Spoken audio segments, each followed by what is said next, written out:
Bangladesh versus Pakistan দ্বিতীয় টি-20 ম্যাচে Pakistan toss জিতে ব্যাটিং এর সিদ্ধান্ত নেয়, যার কারণে বোলিং এ আসে বাংলাদেশ দল। পাকিস্তানের হয়ে অসাধারণ ব্যাটিং করে ফারহান, যেখানে ফারহান 41 বলে 74 রান করে, যেখানে ছিল 4টি 4 এবং 6টি 6-এর মার।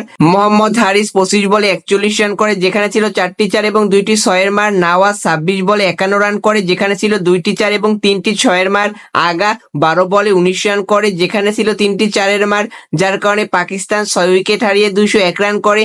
যেখানে বাংলাদেশ দলের হয়ে মেহেদী হাসান মিরাজ 4 ওভার বল করে 38 রান খরচ করে, কিন্তু কোনো উইকেট নিতে পারে না। শরীফুল ইসলাম 3 বল করে ইনজুরির কারণে মাঠ ত্যাগ করে। শামীম হোসেন পাটোয়ারি 3 ওভার 3 বল করে, যেখানে সে 28 রান খরচ করে, কিন্তু কোনো উইকেট নিতে পারে না। হাসান মাহমুদ 4 ওভার বল করে 47 রান খরচ করে এবং 2টি উইকেট তুলে নেয়। তানজিম হাসান সাকিব 4 ওভার বল করে 37 রান খরচ করে এবং 2টি উইকেট তুলে নেয়।